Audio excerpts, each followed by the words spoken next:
I'm hauling ass down Colfax Avenue with Rex bleeding all over my truck's passenger seat, cursing every red light between me and the Aurora Emergency Veterinary Clinic. At 59, I've seen plenty of dogfights at livestock shows, but this morning's incident has me rattled. Rex, my prize-winning border collie, tangled with some massive German shepherd that came out of nowhere during my pre-dawn rounds at the fairgrounds. Easy, boy, I mutter, one hand on the wheel, the other trying to keep pressure on his torn ear. 23 years of judging sheep competitions, and I've never had my own dog get mauled like this. I screech into the clinic parking lot just as another truck pulls up. A woman with auburn hair jumps out, cradling what looks like a wounded pit bull. Great, just what I need. Some bleeding heart animal rights activist. The waiting room smells like disinfectant and fear. I'm filling out paperwork when the redhead storms up to the reception desk. Duchess needs immediate attention, she demands. She was attacked by an aggressive German shepherd near 9th and Corona. I look up from my forms. German shepherd? Big one? Brown and black markings?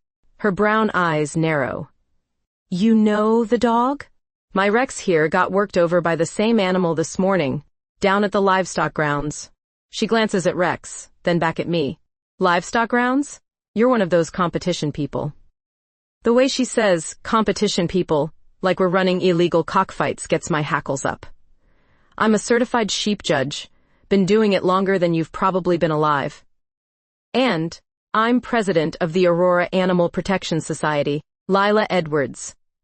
She crosses her arms. Let me guess. You think animals exist for human entertainment? I stand up, matching her attitude. Stephanie Williams. And I think animals deserve proper training and discipline, not coddling. Discipline? Her voice rises. That German shepherd was clearly neglected, probably abused into aggression. Or poorly socialized by owners who think love conquers all. Before she can fire back, the vet tech calls both our names. Apparently our dogs are stable and getting stitched up together. The irony isn't lost on me. Dr. Martinez explains both dogs will recover fully, but the German shepherd that attacked them belongs to a known backyard breeder with multiple violations. He suggests we coordinate our incident reports. I suppose you'll want to shut down the whole operation, I say, as we wait for our pets. Lila studies me for a moment. I want to stop animal suffering. Sometimes that means shutting things down. And sometimes it means teaching proper handling. Maybe we should compare notes, she says quietly. Pool our information for animal control. I find myself nodding. This woman might be an activist, but she's got steel in her spine, and those brown eyes are starting to grow on me in ways I wasn't expecting. Outside, as we load our bandaged dogs, she hands me her business card. Call me when you're ready to file that report. I linger by my truck, watching her drive away. Something about Lila Edwards has me curious, and it's been a long time since anyone managed that. 2 days later, I'm sitting in my truck outside the Aurora Animal Control office, staring at Lila's business card. Rex is healing well, but something about our encounter keeps nagging at me. Maybe it's professional curiosity. Maybe it's something else entirely. Lila's already inside when I walk in, her auburn hair pulled back in a neat ponytail, surrounded by manila folders and legal documents. She looks up when I enter, and I catch something that might be relief in those brown eyes. Stephanie, I wasn't sure you'd show. I said I would. I slide into the chair across from her. What have you got?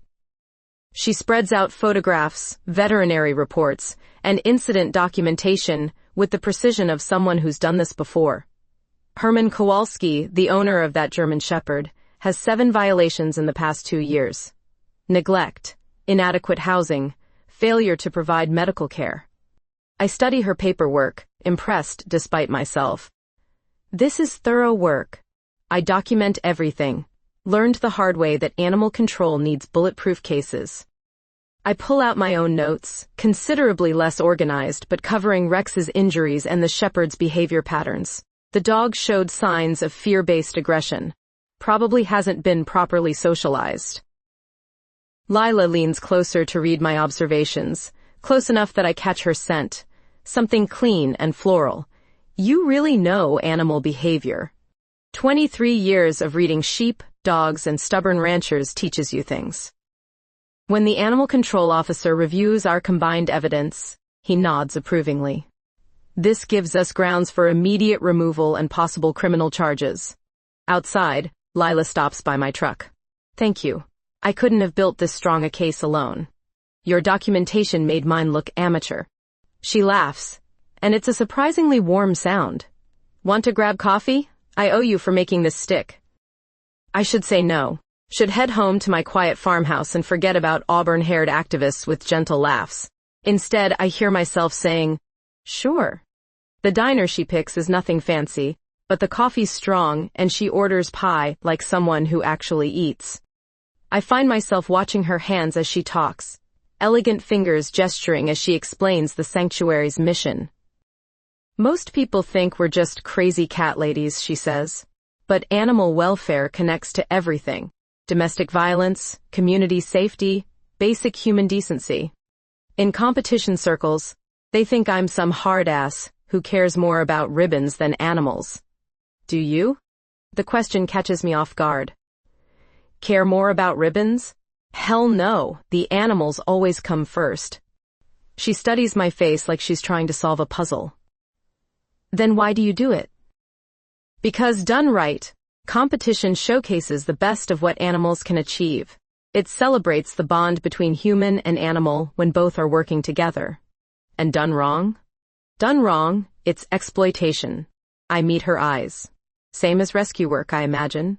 Something shifts between us in that moment. The adversarial edge softens into something like understanding. I'd like to see one of your competitions, she says quietly. I'd like to show you the sanctuary. We sit there for another hour talking about everything except the obvious attraction humming between us. When she walks me to my truck, the autumn air carries the scent of approaching winter. Stephanie? She's standing closer than necessary, looking up at me with those brown eyes. I'm glad we met. Before I can second-guess myself, I lean down and brush my lips against hers. It's soft, tentative, but she doesn't pull away. When we part, her cheeks are flushed. So am I whisper. Driving home, I can't stop touching my lips, wondering what the hell I'm getting myself into with Lila Edwards. 3 days after that kiss, Lila calls while I'm feeding the sheep. Her voice has an edge of nervousness I haven't heard before. Want to see where I spend most of my time? The sanctuary's only 20 minutes from your place. I find myself saying yes before my brain catches up. An hour later, I'm pulling into a gravel driveway marked by a weathered sign reading, Second Chance's Animal Sanctuary. The place is bigger than I expected, with several outbuildings and fenced pastures stretching toward the foothills. Lila meets me by the main barn, wearing jeans and boots that have seen real work. Fair warning, she says, leading me inside. Some of these animals have trust issues. The barn houses everything from elderly horses to three-legged cats. I watch Lila move between the stalls, her voice soft and patient with each animal. A scarred pit bull who won't let anyone else near him presses against her legs like a devoted child. This is Bruno. Came from a fighting ring 2 years ago. I extend my hand slowly, letting him sniff. You've done remarkable work with him. Time and consistency. Same principles you probably use with your sheep. Different methods, though. I watch her scratch behind Bruno's ears. You've got a gift. She shows me the recovery ward, the adoption center, the outdoor play areas designed for different temperaments. Every detail shows careful planning and genuine care. This isn't bleeding heart activism. It's professional animal husbandry with a rescue focus. Your turn, she says as we finish the tour. Show me this sheep judging world. The following Saturday, I bring her to the regional competition in Greeley. She's quiet during the drive, and I catch her studying my hands on the steering wheel. Nervous? I ask. Curious. About you and your element. The fairgrounds buzz with activity. Ranchers setting up pens, animals being groomed, competitors checking equipment. I introduce Lila to a few colleagues, noticing how their eyes linger on us standing close together. The judging isn't just about the biggest or prettiest sheep, I explain as we watch the first class. It's about conformation, wool quality, breeding potential. I'm looking for animals that will improve the bloodline. Lila asks thoughtful questions about breeding standards and animal welfare protocols. She doesn't flinch when I explain culling practices, just nods, like someone who understands difficult choices. You really know your stuff, she says after I finish judging the adult ewes. 40 years around livestock. Started helping my grandfather when I was 12. What made you become a judge? Wanted to maintain standards. Too many people breeding for profit without understanding genetics or animal welfare. She's quiet for a moment. We're not so different, are we? Both trying to protect animals in our own ways. The afternoon sun slants across the competition arena as we find a quiet spot on the bleachers. Most of the crowd has moved on to other events, leaving us relatively alone. Can I ask you something personal? Lila turns to face me. Shoot. Have you ever been with a woman before? The question hits me like cold water. I study her face, looking for judgment, and finding only curiosity. No. Been married twice, both disasters. You?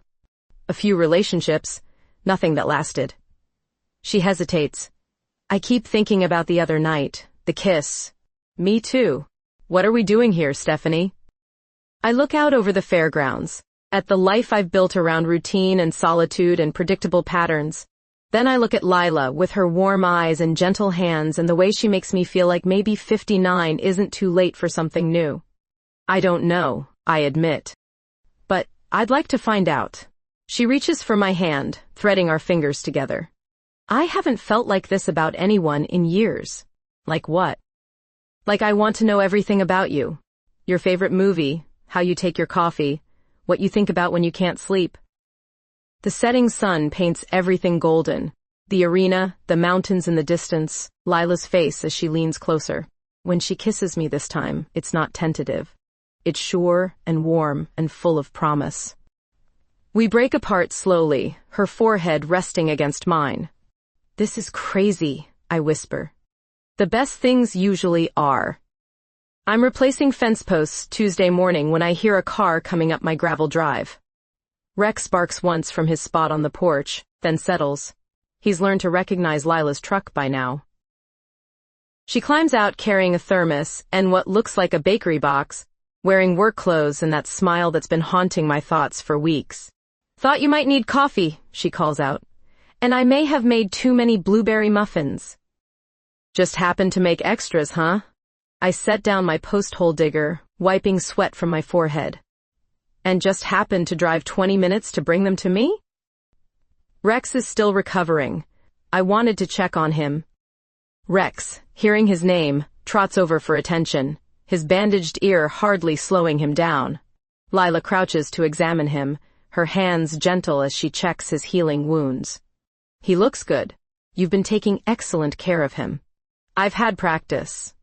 She straightens, standing closer than necessary. Need help with that fence? You don't have to. I want to. We work side by side for the next 3 hours, digging holes and setting posts. Lila handles the tools, like someone who's done manual labor before, and I find myself watching the way her muscles move under her shirt, the concentration on her face as she measures spacing. Hand me that level, I say, steadying a post. She moves behind me to pass it over, her body brushing against mine. The contact sends heat racing through me, and I nearly drop the damn thing. Steady, she murmurs, her breath warm against my ear. By the time we finish this section, dark clouds are building over the mountains. The first fat raindrops start falling as we gather the tools. Damn. You better head home before this gets worse. Thunder rolls overhead, and the rain intensifies from drops to steady downpour in seconds. We run for the house, Rex at our heels, all of us soaked by the time we reach the porch. So much for that idea, Lila laughs, wringing water from her hair. Inside, I grab towels from the linen closet while she surveys my living room, the leather furniture arranged around a stone fireplace, bookshelves lined with agricultural journals and mystery novels, family photos on the mantel showing 3 generations of ranchers. It's exactly what I imagined, she says. Boring old farmhouse? Solid. Honest. Like you. I hand her a towel, our fingers brushing. You're soaked through. I've got spare clothes upstairs. I should probably wait this out anyway. That road gets treacherous in heavy rain. I build a fire while she changes into one of my flannel shirts and a pair of sweatpants that are too long for her. When she comes back downstairs, hair damp and feet bare, something in my chest tightens. Wine? I offer. Seems like that kind of evening. We settle on the couch with glasses of red wine, watching flames dance in the fireplace. The storm rages outside, rain lashing the windows and wind howling through the eaves. Tell me about your marriages, she says quietly. Not much to tell. First one was right out of high school. Lasted 3 years before he decided ranching wasn't glamorous enough. Second was a mistake from the start. He wanted a traditional wife. I wanted to judge competitions and travel. No kids? Never happened, probably for the best. I take a sip of wine. What about you? Ever come close to marriage? Once. Sarah. We lived together for 4 years. Lila curls her legs under her. She wanted me to give up the sanctuary work, said it consumed too much of my time and energy. And you chose the animals. I chose being true to myself. She looks at me over her wineglass. Sometimes I wonder if I was afraid of the commitment. Or maybe she wasn't the right person. Maybe? The fire cracks and settles, sending sparks up the chimney. Outside, thunder booms closer now, rattling the windows. Stephanie? Lila sets down her wine and turns to face me fully. What's happening between us? I wish I knew. I think about you constantly. About your hands when you were examining Rex. About the way you stood up to those ranchers who questioned your judgment. About how you kissed me. My heart hammers against my ribs. Lila, I know this is complicated. The age difference, our different worlds. I don't care about any of that. She reaches for me then, her palm cupping my cheek. Then what do you care about? You, I whisper. Just you. When she kisses me this time, there's nothing tentative about it. Her mouth is warm and wine-sweet, her body soft as she moves closer. I pull her against me, feeling her heartbeat rapid against my chest. We make love slowly by firelight, discovering each other with careful hands and whispered endearments. She's beautiful in the flickering shadows, her skin golden and warm beneath my touch. When she arches beneath me, gasping my name, I feel something crack open in my chest, something that's been locked away for far too long. Afterward, we lie tangled together on the couch, listening to the storm gradually subside. Her head rests on my shoulder, auburn hair spread across my chest. Stay, I murmur into her hair. Stay the night. I was hoping you'd ask. 3 weeks later, Lila and I are walking our dogs through Aurora's historic district, something that's become our Saturday morning ritual. Rex trots alongside Duchess, both fully healed and apparently friends now. The autumn air carries the scent of coffee from nearby shops and the promise of winter. I love this part of town, Lila says, adjusting her grip on Duchess's leash. All these old buildings have stories. I'm watching her profile, still amazed that this beautiful woman wants to spend her time with me, when shouting erupts from the alley beside Murphy's bar. Stay back! A man's voice yells, followed by the sickening sound of fist meeting flesh. Lila immediately moves toward the noise, but I grab her arm. Through the gap between buildings, we can see 3 men surrounding someone on the ground. One of them wears expensive clothes that don't match the violence in his movements. Another has gang tattoos covering his arms. We need to help, Lila whispers. We need to call police. The victim on the ground tries to crawl away, blood streaming from his face. The well-dressed man kicks him in the ribs, and I hear bones crack. That's what happens when you steal from the Morales family, the man says. Tell your boss we're taking over his territory. Lila already has her phone out, dialing 911, when one of the attackers pulls out a gun. The metallic click of the safety being released echoes off the brick walls. Damn it, I breathe, pulling both our dogs behind a parked car. Get down! The gunshot comes without warning, loud as thunder in the narrow space. Then another, screaming, running footsteps. I press Lila against the car's bumper, Our dogs huddled between us as more shots ring out. My heart hammers so hard I can barely hear the 911 dispatcher on Lila's phone. Shots fired at Murphy's Bar on Blake Street, she whispers into the phone. 3 suspects, 1 victim down. The footsteps are getting closer. Through the car windows I see the well-dressed man scanning the street, gun still in his hand. His eyes lock onto our hiding spot. Shit. They saw us. I grab Lila's hand and we run, dogs racing beside us, heading for the busier part of the street where there are witnesses and security cameras. Behind us, I hear one of them shout, "The women with the dogs." They saw everything. We don't stop running until we reach the police station 6 blocks away, both of us gasping and shaking. Detective Morrison takes our statements while paramedics treat the victim, who somehow survived but is in critical condition.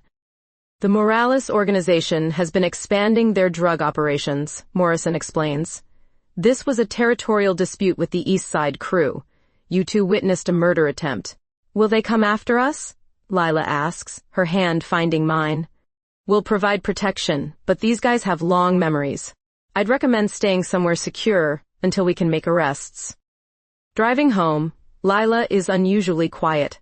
Her hands shake when she reaches for her coffee cup, and I notice her checking the mirrors constantly. Come stay at my place, I say. It's isolated, harder for anyone to approach without being seen. I can't put you in danger. You're not putting me anywhere. I'm offering. That evening, as we're bringing her overnight bag in from the truck, Lila's phone rings. The caller ID shows an unknown number. Don't answer it, I warn. But she's already hit the button. A man's voice, rough and threatening, fills the silence. You saw something today you shouldn't have seen. Keep your mouth shut if you want to keep breathing. How did you get this number? Lila demands. We know where you work, where you live, who you sleep with. That pretty farmhouse outside town would burn real nice. The line goes dead. Lila stares at the phone, her face pale. They know about us, she whispers, about your place. I take the phone and immediately call Detective Morrison, reporting the threat. He promises to increase patrols in our area and expedite the investigation, but warns that gang members often have contacts who can track phone records and vehicle registrations. Pack a bag, I tell Lila after hanging up. We're staying somewhere else tonight. Where? My cousin's hunting cabin up in the mountains. No cell service, no neighbors. No way for anyone to find us without serious effort. As we load supplies into my truck, Rex and Duchess sensing our tension, I catch Lila watching the tree line around my property. Stephanie? What if they're already out there? I check the rifle behind my seat and make sure the shells are loaded. Then they'll get a surprise they weren't expecting. The drive to the cabin takes 2 hours on winding mountain roads. By the time we arrive, darkness has fallen, and our headlights are the only illumination for miles. Tomorrow we figure out our next move, I say, unloading our bags. Tonight, we're safe. But as I lock the cabin door behind us, I can't shake the feeling that our troubles are just beginning. The cabin's one room feels smaller, with both of us pacing like caged animals. Lila keeps checking her phone even though there's no signal, while I peer through the curtains at the dark forest beyond. How long do we stay here? She asks, setting down her dead phone for the 10th time. Until Morrison calls with arrests. Or until we figure out another plan. This is insane. We're hiding in the mountains because I had to play hero. I turn from the window to face her. You did the right thing. That man would have died if you hadn't called for help. And now, we're both targets. The stress is getting to her. Hell, it's getting to me too. 3 days of forced isolation, jumping at every sound, wondering if armed men are tracking us through the wilderness. Rex and Duchess sense our tension, staying close and alert. I should have minded my own business, Lila mutters, running her hands through her hair.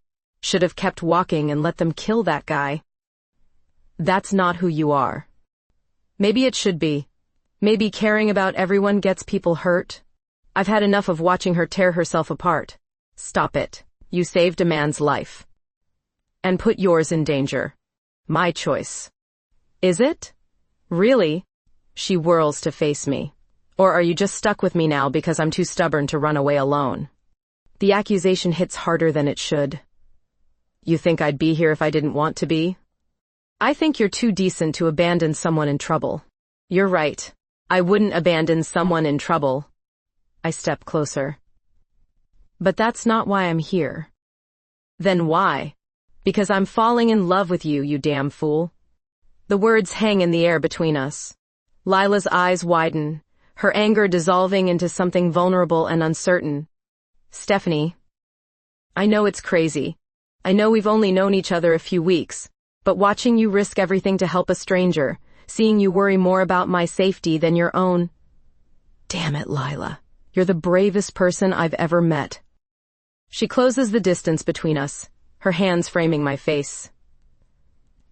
I love you too. That's what terrifies me. I finally find someone worth fighting for, and now I might lose you because of my own choices. You're not losing me. Promise? Instead of answering with words, I kiss her, pouring all my fear and love and determination into the contact. She responds desperately, her fingers tangling in my hair, her body pressing against mine like she's trying to disappear into me. We fall onto the narrow bed, hands working frantically at clothes, needing skin and connection and proof that we're both still alive. When I slide my fingers between her legs, she gasps my name like a prayer. Her back arches beneath me as I worship her with mouth and hands, tasting salt and sweetness, and the essence of the woman I never expected to love. She returns the favor with tender intensity, her touch setting every nerve ablaze until I'm crying out against her shoulder, overwhelmed by sensation and emotion. Afterward, we lie tangled together, sharing body heat under the rough wool blanket. Outside, wind moans through pine trees, but inside our makeshift sanctuary, everything feels possible again. What happens when this is over? Lila asks quietly. What do you want to happen? I want to wake up in your bed every morning. I want to combine our work somehow, make both the sanctuary and your judging career stronger. I want to build something together. Even if people talk, the age difference, two women together in a conservative community. She props herself up on one elbow, studying my face in the dim light. Let them talk. I'm tired of hiding who I am to make other people comfortable. It won't be easy. The best things never are. A branch snaps outside, loud enough to make both dogs lift their heads. We freeze, listening, but hear only normal forest sounds. Tomorrow I'm calling Morrison, I say. Time to stop running and start fighting back. What if they haven't caught the gang members yet? Then we make ourselves harder targets, security systems, changed routines, backup plans. And if that's not enough, I tighten my arms around her. Then we face whatever comes together. She kisses my collarbone, a gesture so tender it makes my chest ache. I never thought I'd find this. Love like this. Like what? Like I'd die to protect you. Like you make me braver and stronger and more myself all at once. You do the same for me. Dawn creeps through the cabin windows, painting everything silver and gold. We'll have to leave this sanctuary soon, return to the real world and all its dangers. But lying here with Lila in my arms, I'm not afraid anymore. Whatever's coming, we'll meet it head on. Detective Morrison's call comes at dawn, crackling through the static of my satellite phone. We got them. All 3 suspects in custody as of 2 hours ago. Lila sits up in bed, hope and caution warring in her expression as I relay the news. But, she prompts, reading my face. But the Morales organization has associates still on the street. Morrison recommends continued vigilance while they round up the broader network. We pack quickly, both eager to leave the isolation of the cabin behind. The drive down the mountain feels different in daylight, less like fleeing, more like returning to reclaim our lives. I need to check on the sanctuary, Lila says as we reach the main highway. 3 days away, and I'm worried about the animals. We go together. No splitting up until this is completely over. The sanctuary looks untouched when we arrive, but I notice Lila checking every building, every fence line, cataloging details like she's memorizing them in case they disappear. The volunteers did a good job, she says, relief evident as we check the last of the recovery stalls. Everyone's healthy and fed. Now what? Now we make ourselves harder targets. Over the next week, we turned both our properties into fortresses. Security cameras at every entrance to my farm, motion sensors along the perimeter, reinforced locks on all doors and windows. Lila's sanctuary gets similar treatment, plus improved lighting and communication systems. This feels like overkill, she mutters, watching the installation crew wire another camera. Rather be paranoid and alive than trusting and dead. My neighbors, curious about the sudden security upgrades, start asking questions. Old Harold from the next farm stops by while we're testing the alarm system. You ladies having trouble? He asks, eyeing the cameras. Precautionary measures, I say carefully. His weathered face creases into a knowing expression. That business in town last week? Heard through the grapevine you two saw something you shouldn't have. Small towns and their damn gossip networks. Harold. Don't worry, Stephanie. You've been a good neighbor for 20 years. Anyone comes sniffing around looking for trouble, they'll find more than they bargained for. After he leaves, Lila shakes her head. How many people know? In a town this size? Everyone. Great. So much for keeping a low profile. But Harold's implicit offer of support isn't unusual. Over the next few days, I notice increased traffic on the country roads around my property, neighbors taking longer routes home, ranchers checking cattle in pastures that don't need checking, the rural community's version of a neighborhood watch. Morrison called, Lila says, hanging up her phone after the second week. They're confident the immediate threat is neutralized. 3 arrests, 2 plea bargains, and the victim testified this morning. And I have to testify next month when the case goes to trial. The words hit me like cold water. You're going through with it. Of course I am. That man nearly died because of what he witnessed. I'm not letting his attackers walk free because I'm scared.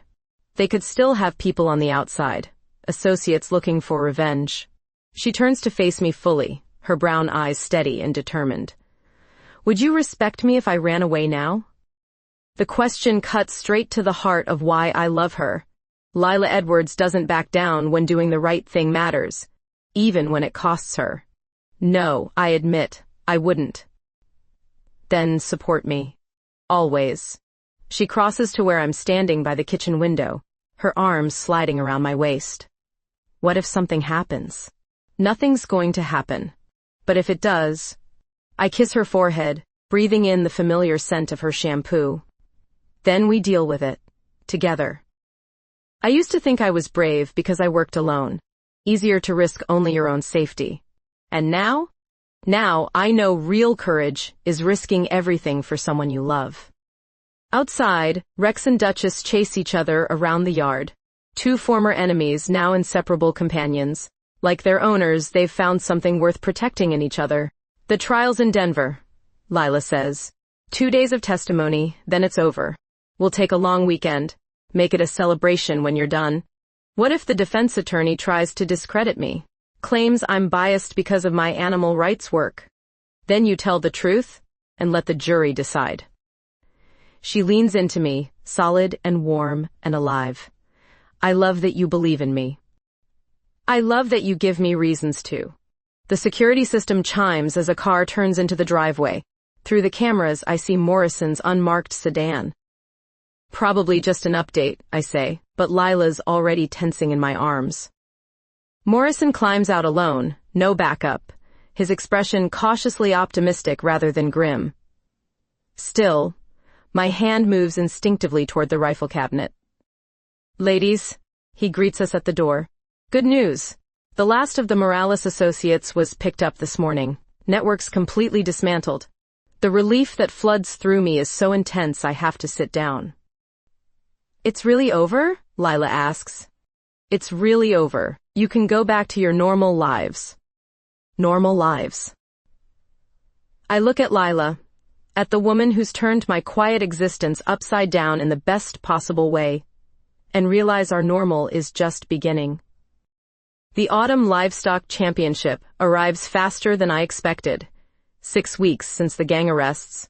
4 weeks since the trial where Lila testified with quiet strength. that had the jury hanging on every word. Now we're driving to the Colorado State Fairgrounds in Pueblo, and I'm more nervous than I've been in 20 years of judging. You're gripping that steering wheel like it owes you money, Lila observes from the passenger seat. Just focused on the job. Bullshit. You're worried about people's reactions. She's right, of course. Word has spread through the tight-knit ranching community that Stephanie Williams is involved with some animal rights activist. The whispers started weeks ago, escalating after the local paper ran a story about our testimony in the gang trial, mentioning us as partners. Some of these people have known me for decades, I admit. They're not exactly progressive when it comes to relationships. Their problem, not ours. I pull into the competitor parking area, surrounded by trucks hauling livestock trailers. Several familiar faces turn our way, conversations pausing as people notice Lila climbing out of my truck. Stephanie. Bill Morrison approaches, his expression carefully neutral. Not the detective. This is Bill Morrison from the Sheep Breeders Association, a man who's never liked change of any kind. Heard you brought a guest. Bill, meet Lila Edwards. Lila, Bill Morrison, Association Treasurer. Lila extends her hand with a smile that doesn't quite hide her wariness. Pleasure to meet you. Bill's handshake is perfunctory. Edwards. You're the one from that animal sanctuary. I am. Interesting perspective you must have on livestock competitions. The words sound polite, but I catch the underlying challenge. So does Lila. I think any venue that showcases proper animal husbandry and responsible breeding deserves support, she replies smoothly. Bill's eyebrows rise slightly, as if he expected her to attack the entire industry. Well, enjoy the competition. As he walks away, I see heads turning throughout the area. The scrutiny feels heavier than usual, and I realize this is just the beginning. That went better than expected, Lila murmurs. Wait until they see us together, in the judges' area. The morning competition proceeds normally. I evaluate yearling ewes with my usual precision, explaining my selections to the small crowd gathered around the ring. But I'm acutely aware of Lila watching from the bleachers, of the whispered conversations whenever people think I'm not listening. During the lunch break, Martha Henderson corners me by the concession stand. Martha's been judging livestock longer than I've been alive, and her opinion carries weight in this community. Stephanie, dear, quite a companion you've brought. Lila's wonderful. I'm sure she is. But you know how people talk. Let them talk. Martha's weathered face creases with concern. You've built a solid reputation over 23 years. Don't throw it away for some midlife crisis. The words sting more than they should. This isn't a crisis, Martha. It's my life. At your age? With someone that young? Before I can respond, Lila appears at my elbow, carrying 2 cups of coffee. She heard enough to understand the conversation. Mrs. Henderson, isn't it? Lila's voice is pleasant but firm. I believe age is less important than compatibility and mutual respect. Martha's lips purse.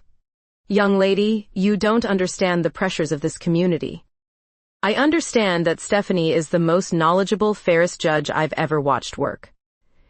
If people can't see past their prejudices to recognize that, it's their loss. After Martha stalks away, I take Lila's hand without caring who sees. Thank you. For what? For defending me. For being here. Where else would I be? The afternoon brings the championship class. Adult breeding ewes. The most prestigious competition of the day. As I examine each animal, I'm hyper-aware of the crowd's attention, but my focus gradually narrows to the job I love. These are exceptional animals. The breeding choices, the care, the attention to genetic improvement, everything I value about this industry is on display. When I announce my selections, the applause is genuine and enthusiastic. Ladies and gentlemen, the announcer's voice crackles over the speakers. Our judge today is Stephanie Williams, 23 years of experience and one of the most respected evaluators in the region. More applause. Whatever personal disapproval some people harbor, they can't argue with my professional reputation. Later, as we pack up my judging supplies, Tom Brewster approaches. Tom's a fourth-generation rancher whose opinion I've always valued. Hell of a job today, Stephanie. Thanks, Tom. He glances at Lila, then back at me. Can't say I understand your personal choices, but damn if you didn't judge those sheep fair and square. That's all I've ever tried to do. Good enough for me. As Tom walks away, Lila squeezes my arm. Progress? Baby steps. Driving home in the fading light, I feel something settle in my chest. Not acceptance from everyone, that may never come, but a quiet confidence that we can weather whatever criticism comes our way. You were magnificent today, Lila says. Watching you work, seeing the respect you command, even from people who disapprove of us. I'm so proud to be with you. Even when it makes your life complicated? Especially then. I reach across the console to take her hand, marveling again at how perfectly our fingers fit together. There's another competition next month in Wyoming, I say. Bigger crowd, more conservative area. Are you asking me to come with you? I'm telling you, I want the whole world to know you're mine. Her smile lights up the truck's interior. Then Wyoming it is. The road stretches ahead of us, leading home to our life together. Complicated, challenging, and absolutely worth fighting for. 6 months later, I wake to the sound of hammering coming from the direction of the old barn. Through the bedroom window, I can see Lila directing a crew of volunteers as they install new fencing around what will become the expanded sanctuary grounds. Moving in together wasn't a decision we made so much as a reality that evolved naturally. Her clothes appeared in my closet. Her coffee mug claimed permanent residence beside mine, and Duchess adopted Rex as her personal bodyguard. The farmhouse that once echoed with solitude now hums with the energy of shared purpose. Morning, sleepyhead, Lila calls from the kitchen when I wander downstairs. Coffee's ready, and Mrs. Patterson dropped off eggs from her new hens. Mrs. Patterson, who 6 months ago crossed the street to avoid acknowledging me in town, now stops by weekly with fresh produce and gossip. Funny how saving someone's grandson from a house fire can change perspectives on personal relationships. How many volunteers today? I ask, accepting the mug she offers. 12. We should have the new dog runs finished by evening. The sanctuary expansion was Lila's idea, but the execution required both our skills. Her grant writing abilities secured funding, while my connections in agricultural circles opened doors that might have stayed closed to an outsider. Together, we've created something neither of us could have managed alone. Stephanie? She slides her arms around my waist from behind. The adoption event starts in 2 hours. You ready for this?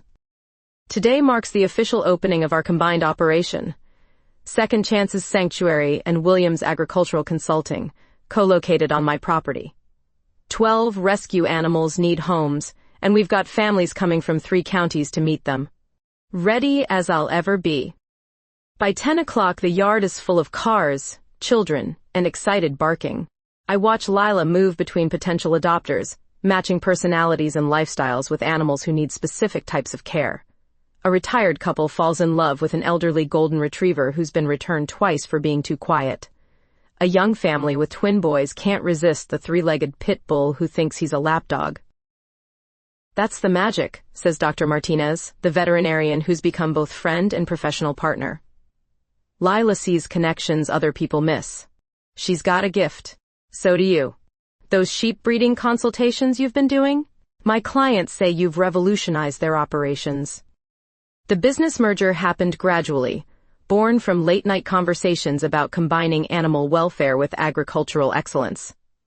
My judging and consultation work now emphasizes genetic health and temperament alongside traditional conformation standards. Lila's rescue efforts benefit from my network of responsible breeders who sometimes have animals that don't fit breeding programs, but make excellent pets. Stephanie, come meet the Hendersons, Lila calls. They're interested in adopting Baxter. Baxter is our success story, a former fighting dog who arrived traumatized and aggressive, now gentle enough to be trusted with toddlers. The Hendersons have experience with rescue animals, and a fenced yard perfect for a dog who needs space to run.